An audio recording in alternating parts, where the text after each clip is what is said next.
Yes, recording is started. Okay, cool.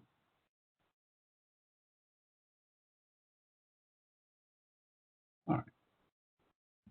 So we're going to officially get started in about 5 minutes. For those that are just joining, I want to do this quick audience intro survey just so that I can see, who you guys are and, what's your relationship to the program. So if you wouldn't mind, in just the 5 minutes we have before we get started, please just go to this URL and just fill it out. It's 2 questions, very quick, and we'll get started at 10:15. Okay.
Hey guys, so if you're just joining us, I had this quick audience intro survey for you guys to fill out, just so I can get a chance to know, who I'm talking to, students, mentors, engineering, business, things like that.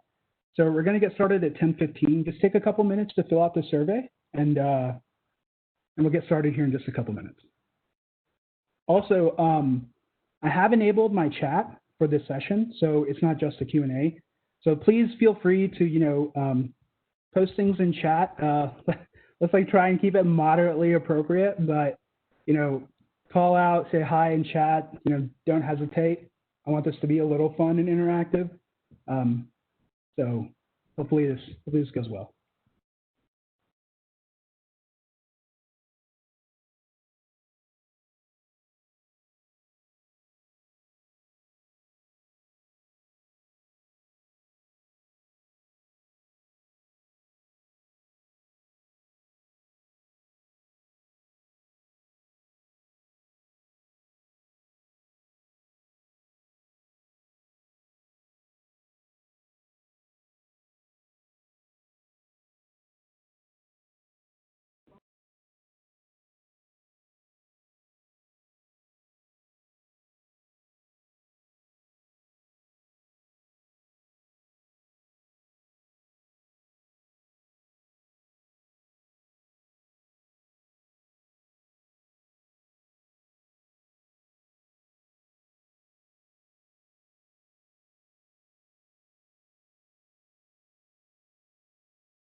All right, so I'm reading 10:15 on my multiple clocks, so I'm going to go ahead and get started.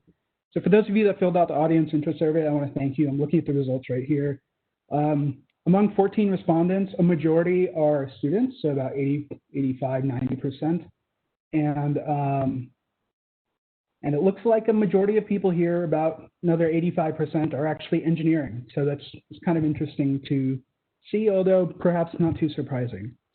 So if you're here and I'd like to welcome you all, I'm going to be talking about the FRC sustainability model. Now, even though this is FRC specific, I think large components and maybe even the model itself apply to FLL, FTC, and pretty much any robotics program. So feel free to use this model for any robotics program that you might coach or maintain.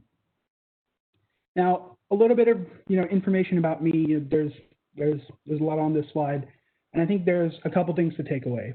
One, I've been doing this for a long time, which really only means I've been doing this for a long time. And two is a lot of my focus actually has been on technical sustainability. So not just how do we compete and do well in 1 year, but how do we compete and do well for many years to come, right? So I'm going to take a crack at some of the business sustainability components, but those aren't necessarily my areas of strength. So I'll speak to them, I'll provide tips and tricks, but there are other resources, other people who are going to be much better, much more equipped to help you out in those areas. Now, before we get too much into it, I just want to establish some baselines, right? First thing is sustainability is hard. FRC is like running a small business, and when you have, 60, 70 kids, mentors, parents, when you're, juggling multiple sub-teams, when you're juggling hundreds of thousands of dollars, it's even harder, and it's even more like a small business, right? And the second thing is that sustainability is a team sport.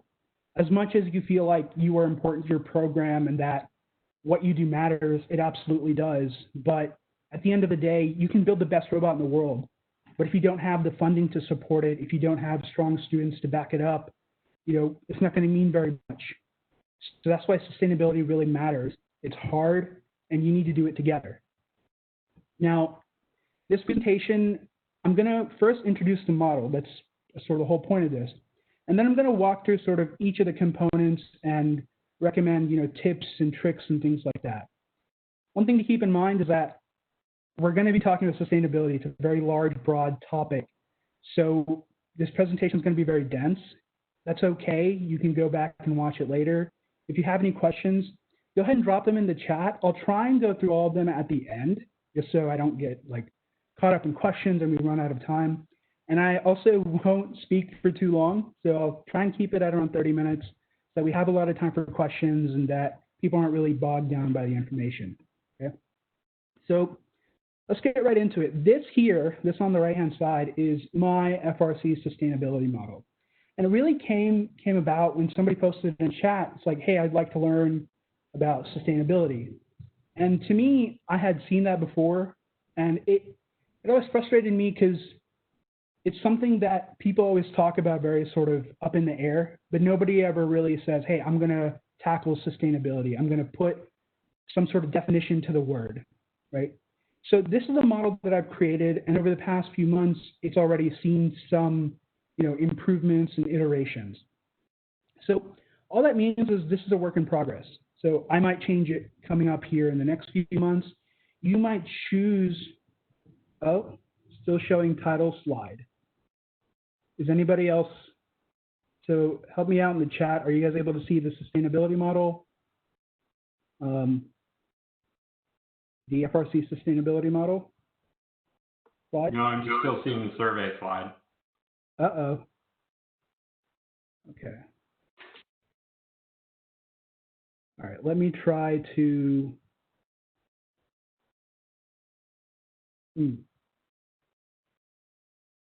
maybe I'll just try to share the file again. Maybe that'll work. Yeah. Share content. Share file.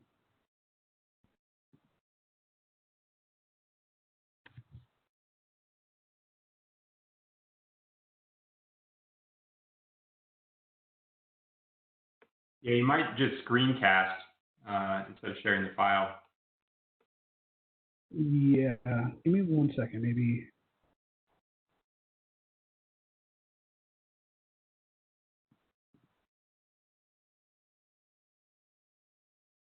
Are you guys able to see the model now?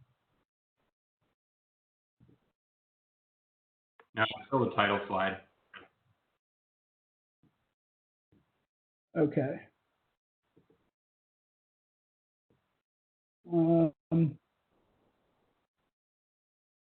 Oh, you can only see the title slide? No, I see the model on my side, so.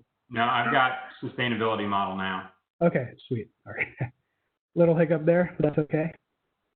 All right, so as I said, this is FRC sustainability model. I created it just so I could create it, and it's iterative. So I think the one piece I didn't say was, this isn't the be-all end-all of sustainability. If you feel like I'm missing a component, if you feel like a component here is a waste or not really necessary, that's okay. Adapt it to your program and what you need right now. Okay. So next, let's see here. Are you guys seeing the sponsors and finances slide? No, it's still sustainability model. Okay. That's funky.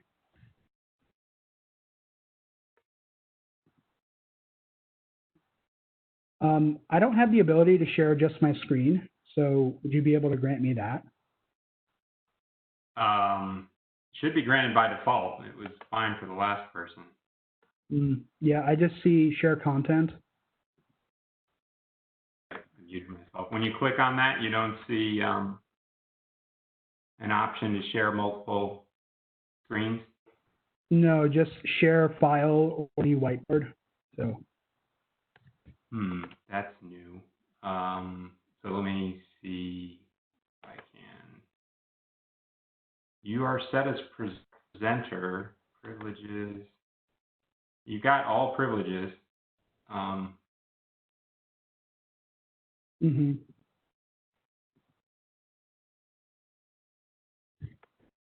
this is fun. Let me try joining from another computer and see if that might help.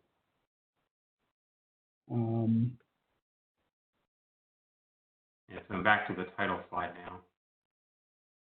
Yeah. Oh, wait. So when you present file, I have a little bar over on the left that I can use to move through the slides. So I can go to any slide you want now. Yeah, I can see the changes. So maybe you can just help me out with the slides? Yeah. So you'll just have to prompt me to forward. So I'm on 1 now. Which slide do you want me on? Can we go on slide 7? Whoa, we're pretty far behind. All right. Yeah. So next one, this one? Yep, that's good. All right, yeah, just prompt me. All right. So the first part of this model is at the bottom, right? And that's actually very much on purpose because the sponsors and finances are going to be the foundation of your FLC team. Very literally, if you don't have money, you can't register, you can't sign up and compete. But moreover, if you don't have enough money, if you maybe only have, $7,000, $10,000, you're not going to be able to invest in your team's growth. You're not going to be able to invest in more sophisticated equipment. You may not be able to travel to higher competitive levels. So, going to worlds and even going to states is actually quite expensive. So you want to make sure that your sponsorship and finances aren't just covering your current expenditures, but that you're able to grow into the team that you hopefully want to become in the future. So can we go to the next slide? When we look at some of the sponsorship tips and tricks, the first thing is create a plan and execute. What I've seen teams do is they get really hung up on, we have to create these 5 documents and then we'll go talk to sponsors. Or we just need to do this one thing and then we'll talk to sponsors. But they never actually go talk to the sponsors. So create a simple plan, but get out there, talk to sponsors, talk to companies, and don't just get stuck in analysis or document creation or whatever. The second thing is diversify your revenue. It's actually it can feel very nice when you have a benefactor that's sort of taking care of your entire budget. But that also means that when that benefactor maybe comes on hard times or they need to cut their support a little bit, that has a very, very direct impact on your whole budget. So don't rely on a single large sponsor, right? If you have someone that's willing to give you a lot of money, that's great, but keep working so that you can diversify your revenue base and be okay if one or two sponsors, end up cutting or completely eliminating their support. And the last thing is ask for help. I think, we compete in a lot of areas. We compete in outreach, we compete on the field. I think sponsorships and finances are the one area where we all recognize we're in this together. So don't be afraid to ask for help from other teams that seem to be doing really well with sponsorships and finances. And don't be afraid to ask for help from Georgia First. I've actually heard Connie say on multiple occasions that any team who reaches out to her for money help, won't go without help. Now, I don't think that means that she has a trust fund that she's like tapping into and waiting for people to ask. I just think that she has a lot of resources that she can give to teams that they can use to go get funds, right? Can we go to the next slide? Now, the next component of the model are going to be your mentors. And I generally break down mentors into your coaches, which are going to be your extremely engaged folks. They're with the students almost every day. They're helping out with technical, business, so on and so forth. And then your volunteers. Now, these folks are more mildly engaged, right? They might bring your team meals. They might help chaperoning, signing up for hotels. But volunteers are honestly very important as well. They are the grease that keep the gears running. Now, if funds are critical to the existence of your team, I would say mentors, coaches, and volunteers are critical to the long-term competitiveness of your team, right? Can we go to the next slide? So when you think about, how you attract and retain coaches and adult volunteers, I would say the first tip is actively recruit, right? Don't wait for parents or don't wait for a sponsor, or don't wait for a mentor to walk through your door. You have to go out there, you have to go into the community, and you have to go into these gathering places, and you have to look for people who are interested, are willing to help, or willing to show up. The second thing is actively train and engage. A lot of FRC teams, they just expect adults to show up and start mentoring right away. But if somebody doesn't have FRC experience, they're really not going to be much better than most rookie students. So you've got to provide them guidance and coaching around what's expected in FRC and how you're going to coach students to long-term success. And the last thing is probably one of the most important things is that you've got to be willing to create space. So if you're a mentor or if you're a student and you're used to controlling all decisions, you're used to having a finger in everything, that's okay, but recognize that you are sometimes taking oxygen out of a situation, that an area where another mentor could probably get more involved, could get more engaged, you are pushing that person aside, perhaps not on purpose, just by your being there, you are pushing that person aside and preventing them from getting more engaged on the team. Right? Now, I am definitely guilty of that. So that's why I put it on here is when you have a mentor who you feel like can be helpful long term, give them space to work with the students, give them responsibilities that they can act on and get more engaged with your program. Can we go to the next slide? The next component here is student recruitment. And student recruitment is one of those things that's very important. It's not just hanging up flyers around your school, right? It goes well beyond how are you going to get those students through the door, in the first meeting, but then how are you going to have applications? How are you going to train these students? How are you going to make sure that these students are interested in your program beyond just the first 2 or 3 weeks, right? So a lot of FRC teams, what they'll do is, they'll just show up and do training sessions, which those are important, but they can actually be kind of boring as well. So, what are you doing to keep these students engaged until grits, until the spring, until their second year, right? So can we go to the next slide? So some basic tips here, right? The first thing is you've got to be proactive, right? So don't just assume that students are going to join. Don't just assume they're going to learn how to build robots, right? The second thing is you've got to create a culture of support. So, in FRC, rookies can be kind of given menial tasks sometimes, and I'll talk about this a little later, but you've got to create a culture of support where new members are welcomed in, where they feel, that they're joining a team. And the next thing I really want to emphasize is that you have to recruit separately for business. Now, can we go to the next slide for this? A lot of teams will put up flyers and they'll say, come join the robotics team. We're going to do STEM, we're going to do all this stuff, but then they're surprised they don't get many business students, right? It's like, well, did you recruit for a business team or did you recruit for a robotics team, right? So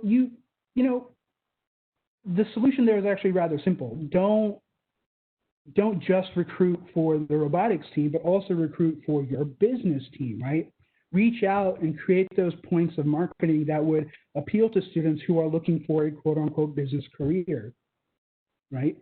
And what you'll find is all of a sudden, instead of having a business team that's maybe a handful of students who frankly may or may not want to be there and involved, all of a sudden you have a group of students who are there for business. That's what they signed up for. That's what they're looking forward to.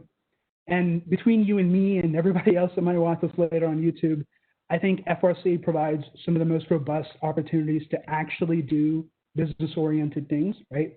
Getting to recruit and work with actual sponsors/clients. So, do recruitment, think about business as a separate part of your team that you need to give special considerations to, right? Can we move on to the next slide? So training is going to be one of those things that is going to provide your students the concrete skills that they need going forward, right? Now, if you think about any sporting event, whether it's football, soccer, baseball, they have practices, right? They might practice during the week, or they might practice in the off season, and then they play on the weekends, or they have a competition season. Training is no different here. You need to train, you need to practice, so that when you come to the springtime, you're not doing things for the very first time, right? You're not, students aren't prototyping for the very first time in their spring season, right? Do that in the fall and train. And my second major point here is, actually, let's go on to the next slide because I'm getting into some of the tips. So my major point on the tips is have a plan, right? What I've seen a lot of FRC teams do is that training is sort of a one-off, right? It's like, oh, what are we going to be training for this time? And trainings are kind of repetitive and they're not very engaging. So have a plan, almost like a school curriculum, that what are you going to be training for now? And what are you going to be training for in the next semester or the next year that's going to build on top of the previous training, right? So, I'm thinking about in your first year, you might train on basic tools, right? So things like saws and drills, things like that. But in your second year, you might up the training and say, hey, now we're going to graduate and we're going to learn how to use, if you have a router, right? Those things are kind of specialized and you need to go through the process. So in the second year, students are going to learn how to use a router, right? That makes sense because it starts on the foundations and it builds up, right? And the second thing here is make it project-based, right? A lot of the trainings I've seen are, students are learning how to use a saw, and a mentor or a veteran student will walk in and show them how to use a saw once and done, right? Like that's the training. But there's a difference between knowing how to use something and having that comfort level with it. That, okay, I know how it works. I know the different ways I can get it to do what I want. And so even for the basics, go beyond just showing students how to do something and have them use it, have them get comfortable with it. And then all of a sudden you'll find that they're able to do things on their own that's really, really creative, really intense, and that's just because even on the basics, you spent a lot of time having them get comfortable with the equipment, right? Or having them get comfortable with the topic. Now, the last thing is the basics, right? I've been in FRC for, 15, 16 years now. And so it can be difficult to think back to a student that's walking through your door for the very first time, right? These students might not know the difference between a Phillips head and a flathead screwdriver, right? They certainly don't know what a C-RIO is. They may have never even, like nowadays, a student might have never actually used a desktop computer. They might have just used iPads or something like that, right? So avoid that knowledge creep that, people who do things for a long time can have assuming that, oh, everybody who walks through my door, why don't they know what a West Coast drive is? Why don't they know what some of this is? It's because people who walk through our doors a lot of times don't know what any of this stuff is. So have some patience, avoid knowledge creep, and let people get comfortable with the basics, right? The next slide is going to be talking about development, right? Now, development is something I see very, very few FRC teams do. And, if on the one hand you have your technical skills that need to be worked on and coached and things like that, on the other hand, you have your people skills, you have soft skills, you have leadership skills. And that's what development is really all about, right? And this is what I think when you think about a team that has a lot of ups and downs on team chemistry, drama, things like that, I think the developmental skill area is what really helps sort of flatten out those huge movements, because people are more emotionally mature. They have the tools that they need to address those types of issues and really avoid that churn of drama that we see, not just in specific FRC teams, but we see it across FRC, right? And so on the next slide, I have just some basic tips around development. First thing is start early, right? It's going to feel a little weird to your seniors to be doing development training, but your freshmen that come in, that's all they're going to know, right? So if you start early, it's really going to take time to sort of work into your program. Second thing is have a plan, right? Like your technical training, you don't want to just do it off the cuff. Have a plan for what you're going to train for rookies. Have a plan for what you're going to train for your rising leaders, like sophomores and juniors. And the last thing is, everybody has to buy in. And this is an area where I sort of do a sigh, because I'm definitely guilty of not buying into things that some of my mentors have done in the past. But if you're trying to teach, emotional maturity, and you have a mentor that's always going off the cuff or not always the most appropriate, then that's sending a mixed signal. Then all of the developmental training you're doing is almost going to a waste, because you're doing the training and it's not being reinforced by other people in the team, right? So coaches, adult volunteers, mentors, sponsors, everybody has to buy into this stuff that you train on. And, I think it'll really help a team with emotional maturity, dealing with conflicts and things like that, right? Now, the next thing is about students. Now, the students are sort of stacked on top, because really the whole structure that we talked about so far is there to support the students. And there isn't too much to say, but I'll say two specific points that I want to call out here. First thing is be proactive about managing issues. I think those of us that are familiar with STEM, we might not be as proactive. We might let things like fester a little bit. Really, really don't do that, because if things boil over, then all of a sudden you're dealing with a whole different set of problems. And the second thing that I really want to try to address is that veteran students really have to support younger students. I know that when I was on 1261 as a student, and this was a long time ago, so definitely not talking about how it's done today, we actually used to tap pieces of 80/20, so put like threads down the ends so that we could build up our robot. And that was a task that was always given to sort of the rookies and the younger folks, and I was happy to do it. I didn't really care too much. But it's these sort of menial tasks that sort of create these divides among rookie and veteran students. And if you think about what a rookie student needs, they need that technical training, but they also need that support. They also need that sense of belonging to a group. And so veteran students should really be encouraged to take younger students under their wings, be supportive, don't be short. Unfortunately, that's not considered cool, right, among like high schoolers. Seniors always look down on freshmen. But if you're really looking to create that stronger culture, that stronger sense of team, I think veteran students supporting rookie students is extremely important. Okay, so let's move on to the next slide. So you'll notice that the school and the community are clouds, right? They're sort of up in the air. And that's because clouds can have a lot of different looks and shapes and things like that. Now, none of this is absolutely critical. We have FRC teams that exist outside of schools, and we have teams that don't have much community involvement. But the thing is that if these things become a problem for you, so if you're in a school and your school stops supporting you, if you're in a community and for some reason the community turns against you, then it's going to be really challenging for your program, right? So if we go to the next slide, we're going to talk about the school. And, here, sometimes the best way is just not to get too involved, right? But really, I think some of these points are a little obvious, but, have good relationships with the administration. Having buy-in from principals, vice principals, it's really going to make it easier when you go asking for some resources you may need. Classroom space, sometimes time off for teachers and students for events, right?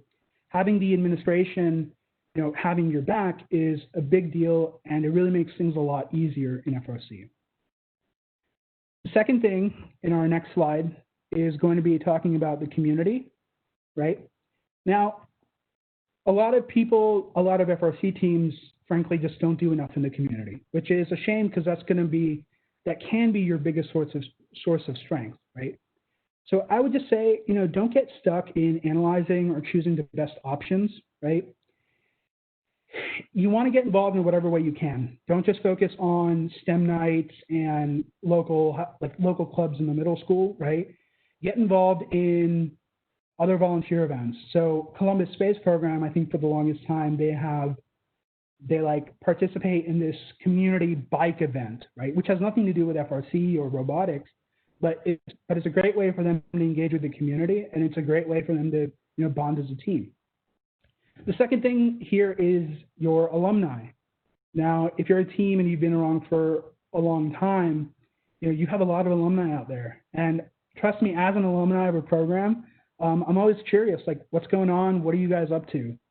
So I have never across all teams, across all levels, Georgia First, FRC, I've never seen this done well. And some of that's okay, because it takes a lot of effort, it takes a lot of mental power to think about, okay, I need to do my alumni, I need to keep them updated, I need to do this, blah, blah, blah. But, all of this stuff, engaging community, alumni, they feed into every other part of the program. I have written here sponsors and finances, but if you have an alumni who might be in a position to mentor now, might be in a position to maybe help you out with training, right? So, a lot of teams sleep on the community, and that's okay. But if you find yourself in a position with some extra manpower, engage your community, because that's going to be a big source of strength for you if you can do it right. All right, let's go on to this last slide pretty much. I covered and I talked through a lot, right? And like I said kind of at the beginning, is that sustainability is a very high-level topic, and it has a lot of really important components. And each of these components can be something that you dig into and get lost and have a whole other symposium session. So if you're here now, and I see we have 60 attendees, which is great, and you listen to me talk, and you're like, your head's sort of, filled with all that stuff. Remember, take a deep breath. This is hard, and it's going to take time, right? So I was specifically involved in building up G3 robotics, and I would say it took us about 3-4 years before we got to a point where I felt like we were in a point where we were doing well on all aspects of our program, right? So it takes time. It's very hard. It's okay, right? It's okay.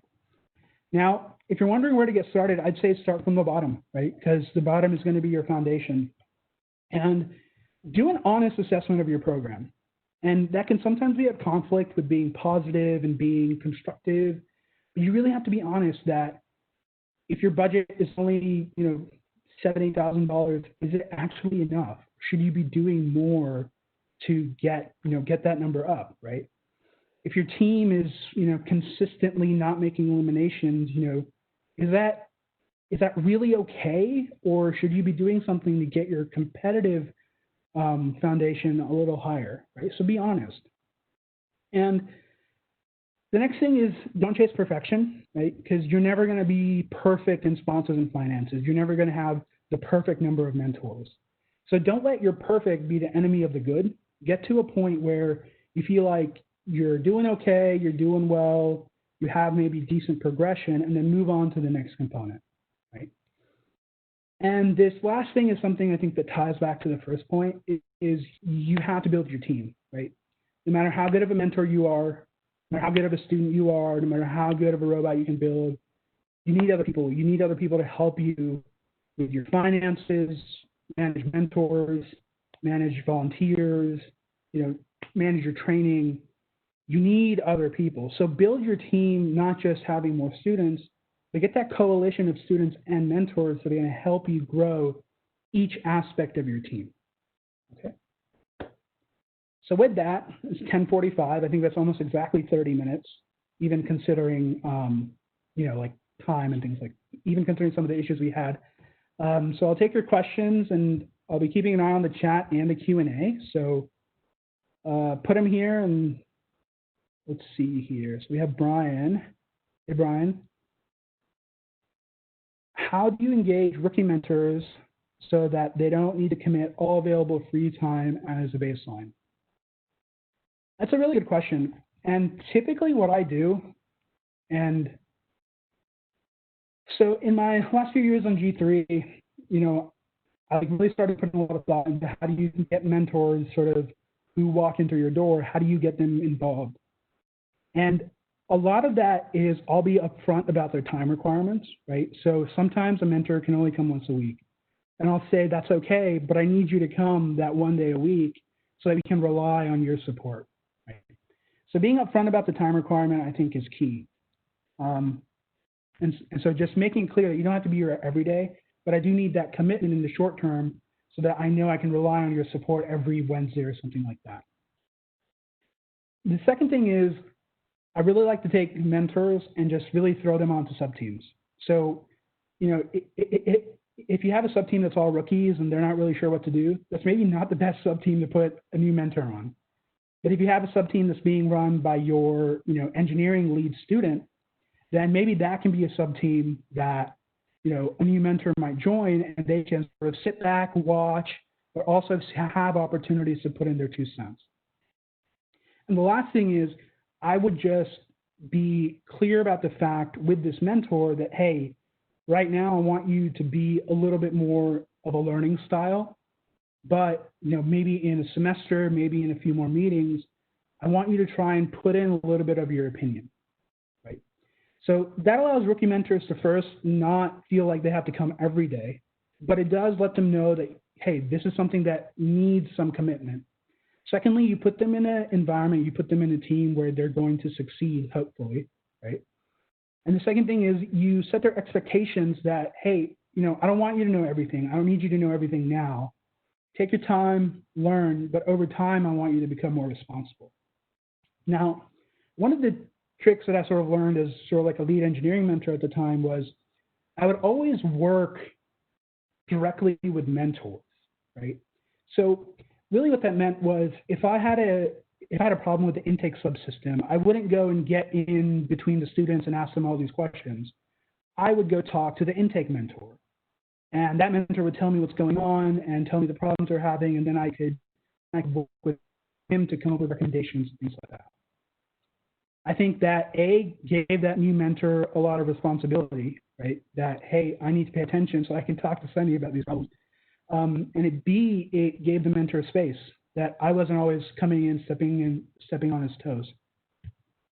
So those are just some tips and tricks around engaging a new mentor.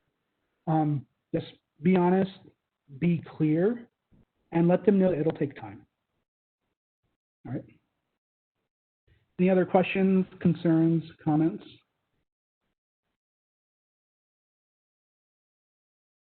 All right, sweet.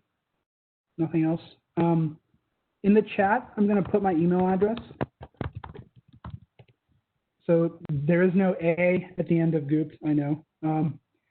But if you have any questions about any of this, don't hesitate to reach out. I can't say that I'll have all the answers, but at the very least, I can direct you to the people that will. All right. So at this point, if there's no other questions, I think we can stop the recording. And what sort of student-mentor ratio do you like to see? From Brian. Hey, Brian. So I think one of the best kept secrets of powerhouse teams is that they operate really insane student mentor ratios. Like I'm talking, I'm talking like some powerhouse teams actually have more mentors than they have students. And that's not a bad thing, right?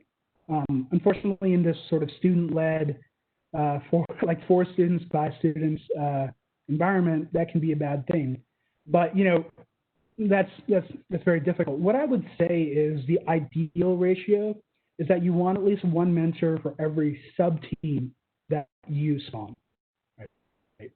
So if you think about an FRC season, I've seen typically you'll spin up about 5 to 6 sub-teams. I think that's like a healthy amount. So you're thinking about 5 to 6 technical mentors to back each of those sub-teams, right? On the business side, you can usually break it down into 3 or 4 like focuses. So, you know, sponsors, outreach, you can do like social media, things like that. So you want each of those sub-teams to have a mentor, you know, working with them, right? So that would be my guidance, right? If you can get that going, have like each small group of students that has a mentor that they can go to for help, that would be ideal. What are good strategies for picking sponsors to email? That's a very good question. And I will give you my intuition, but you know, I would say, you know, reach out to other teams, reach out to Connie for, you know, further guidance on this. Good strategies. So let me think about some of the things that I've seen. I've seen, you know, getting leads, right? So getting leads from parents, you know, so maybe where parents work, they think that, hey, my company might be interested in something like this. That's a great way to get in, right? I've seen some teams just kind of do a little bit of a cold reach out, right? So they will they'll look at the companies in their area and say, hey, you know, this is a technology company. I think we might have some might have some success here reaching out, right? If your team's active in the community, right, hopefully you're talking to a lot of people, you're making good connections, and one of those folks might be somebody from a company who you know you can reach out to. So, you know, you definitely want to rely on a connection that you have. So whether it's a parent that works at a company, somebody you spoke to at a networking event, something like that. Aside from that, look for companies that are kind of local. Look for companies that are going to be where sort of that STEM education is going to be up their alley. But I wouldn't limit yourself even by that too much, because who knows where sponsorship might come from? Who knows what kind of a sponsorship you might get, right? So rather than, you know, it's good that you're asking about a strategy. Find a strategy very quickly and execute it, right? If you get caught up on finding a good strategy, you might not ever reach out to sponsors, right? Another thing about you, so you specifically mentioned email.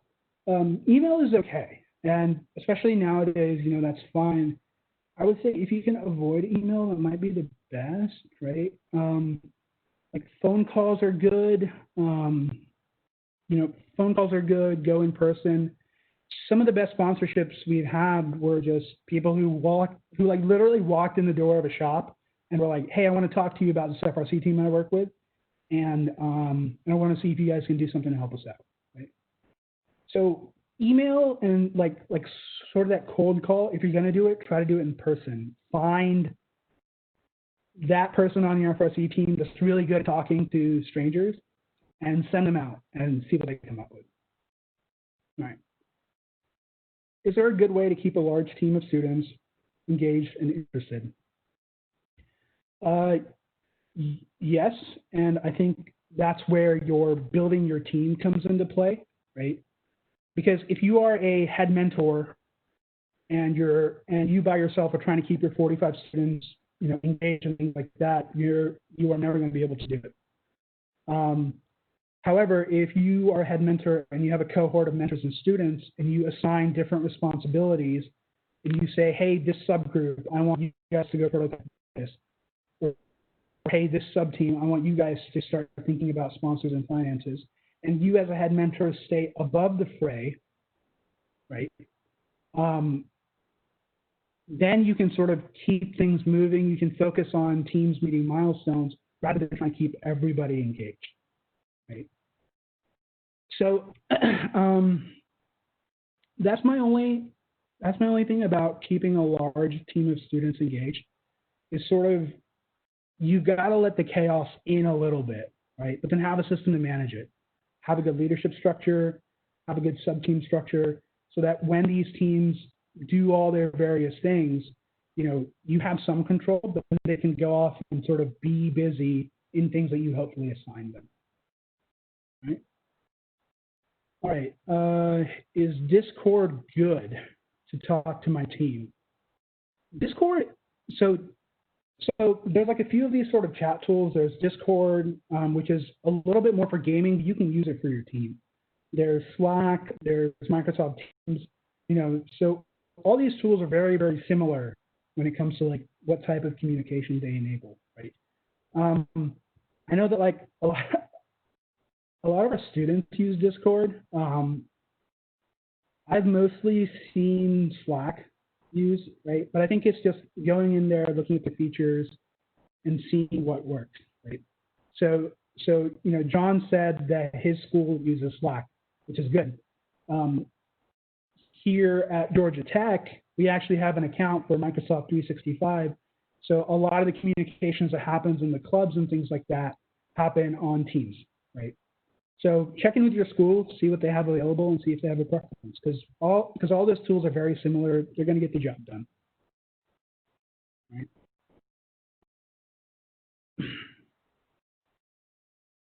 All right. And Brian had a sponsor strategy: find a way to connect what the company does, how that applies to your team, create a connection. That's absolutely true. I'll play a little bit of a devil's advocate on that, mostly because that is like the way to do it, right? But sometimes you have teams that have these sponsors that have nothing to do with STEM, right? It might be a bakery company, or it might be a marketing company, or something like that, right? So, don't get too caught up that we're going to look for STEM companies, or we're going to look for things like that, right?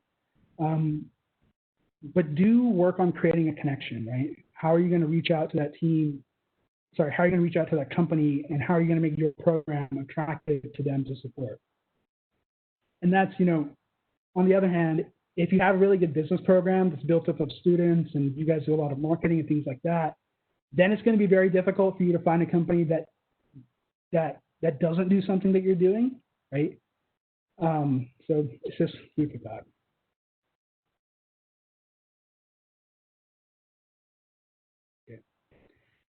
Our school is doing a hybrid schedule. Is there a good way to keep people who are online that they engaged and not distracted? What I've found with like online stuff, right, is that the less presenting you can do and the more engaging you can do, the better it is. So even in the lectures that I attend at Georgia Tech, when the professor is talking, I tend to zone out very quickly. But when the professor does breakout rooms and we can talk about some of the concepts that are being discussed, then all of a sudden I'll like snap back into attention and I'll like have my brief discussions and then I'll go back, right? So, in your online hybrid sessions, try to do as much engagement as possible, right? This is why I like to have the chat open so that I can engage, I can see what people are saying, and hopefully you guys can engage with each other. There are, tools that'll let you do breakout rooms so that if you're doing maybe like a brainstorming, you can enable a breakout room, send the kids out in groups of maybe 3 or 4, let them talk and brainstorm and then come back, right? So that would be my biggest advice, is try to do something engaging. Don't just do a presentation where you talk for 30 minutes, ironically enough. Okay. All right, it's good. Hey guys, I'm gonna jump in here, and I'm gonna make one comment that I hadn't really thought about how many questions about intra-team communication you would get, but that is a huge thing for sustainability, and it's going to be important for all these teams to share what's working for them and what's not in the next few months. Like for you FRC teams, especially in the lead up to January, you have a lot of work to do to get your team cohesive and be training and making progress, and it's going to be interesting to learn what's working for teams and what's not. We do try to, in FIRST, we try to have teams run like businesses. So the person who asked about Discord, use what a business would use. Use the tools that are used by pros, and that's going to be things like Microsoft 360 and Slack and other like real business apps. I think they're available to most teams, and so I recommend using them because that's what you're going to use when you're a pro. And to Sunny, you had a couple of points about separating team finances from the school, and so I coached FTC for years, and we always had plenty of money and we always had plenty of students. And the thing that always stressed me from year to year was how are we gonna, where are we gonna put our money and how are we gonna spend it and collect it, and where are we gonna do robots next year, right? That's always the thing that every year we're like, can we do this again next year? And it's always, do we have a bank account and do we have space? And so I don't know if you have any personal experiences with that you want to share, Sunny, with helping teams out or anything like that, but I'll leave it at that. Yeah, so I'll address the thing about the finances, and I think typically what has worked best is getting under a 501c3 umbrella. So I think Georgia First and Jeffries operate one, and that's what G3 used for the longest time. Eventually, we wanted a little bit more space because we were getting a little bit more complicated, and so I think we created our own 501c3. I think keeping finances separate just makes it a little easier because there can be a lot of red tape around, getting funding from the school, and sometimes the school might not have the best of intentions, and they lock up your funding and things like that. So keeping that kind of stuff at arm's length I think it's a good move, right? And setting up a system under 501c3, I think, is my biggest, recommendation. Okay. Brian has, could the presentation about the team be by the students and let the mentors make the ask? And I assume that's about sponsorships. And this is where I sort of, common FRC convention is that you want your students to be out there presenting to companies and things like that. And I think at a certain level, that's okay. I just put myself in the position of a sponsor, right? Like I'm running a company, and if I just have a high schooler come up to me and ask me for support or do a presentation about the team, it would just strike me as a little awkward, right? So I would say a lot of the upfront work around mentorships, in my opinion, has to be done by adults, right? Adults have to be the ones going out there, having those discussions, making those connections, right? Now, students have a place, right? Ultimately, your sponsors want to see what your program is doing. So if your sponsor calls you in, bring a few students along. Engage your sponsors and, have them come into the shop, meet a few students here and there, right? So sponsorships are one area where I think you really have to balance student involvement very closely, because at the end of the day, you're dealing with real people, real businessmen, real money, and these folks might not be that comfortable dealing a lot of that stuff with students. Okay, so that's just my 2 cents on that, right? Hopefully it helps. Our school has a hard time integrating school mentors with outside of school mentors because they cannot access school budget information. They're not legally allowed to supervise meetings. It is hard for them to feel important and useful. Do you have any advice on that? Yeah. So on G3, when I did this, I and all the other outside of school mentors, we were never very involved with the school, right? We pretty much only knew our teacher mentors. I think the balance there is, as a teacher mentor, you have to know how to be able to create that space. So in each of our meetings, we would have a teacher mentor present. They would, they would float around, they would talk to the different groups, they would, start the meetings, and if there was any trouble, they would step in and take charge. But, one teacher mentor can't keep an eye on 45, 60 students. That's where you need outside of school help on that. So that would be my advice, that you don't need to be in charge, or you don't need to be the person at the front of the room every single time to feel like you're contributing, right? If you have a mentor who's in charge of just a sub team or just working with a group of 4 or 5 students, I think oftentimes like that is plenty. But you got to look for opportunities for quote unquote teacher mentors to take a step back and create that space so that outside mentors can be involved. Now, you might have a little bit more trouble with your school, and that's understandable, right? Look for compromises, look for room wherever you can where a teacher can be available, maybe a teacher can be, you know, present, but not really engaged with that group of students, right? So look for those opportunities, and I think you will find them, right? For competition, do judges like teams more involved in the community, or do they not look into that? I am not an expert on judging, especially like outreach judging, so I will say that right now. I would say that judges are impressed, but it also depends on what they're judging for, right? So typically you will have like technical and like business judges. So it's like, those are two separate groups.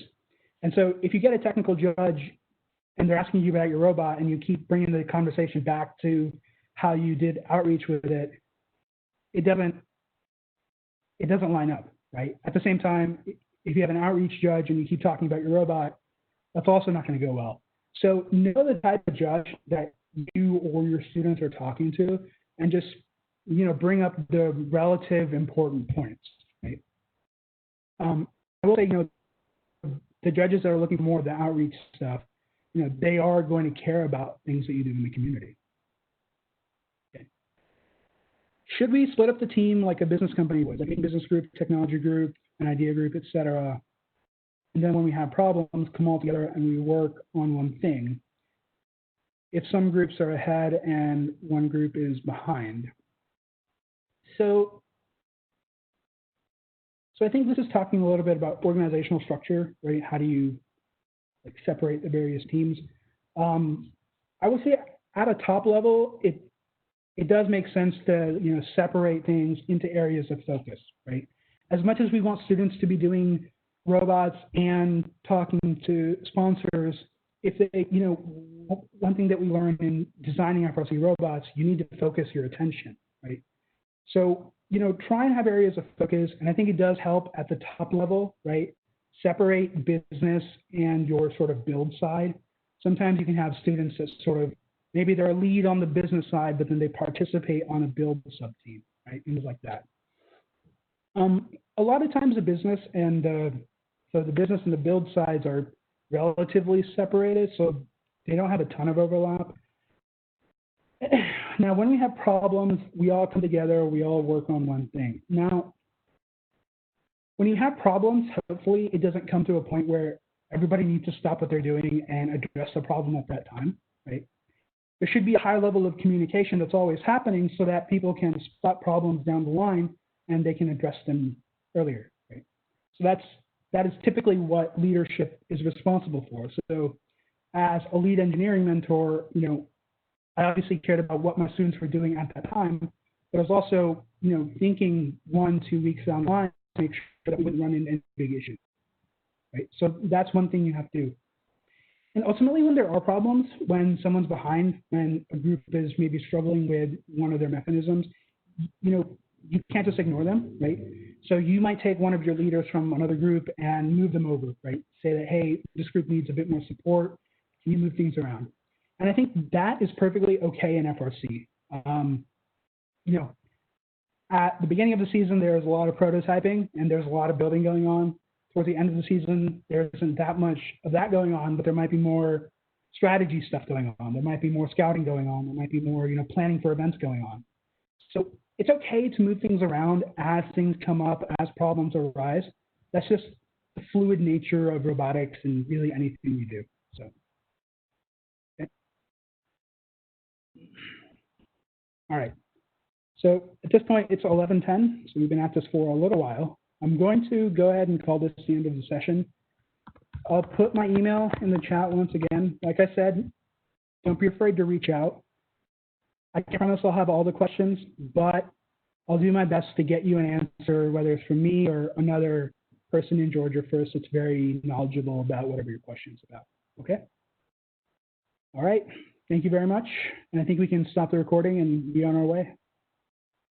All right, wrapping it up. Thank you very much. Thank you.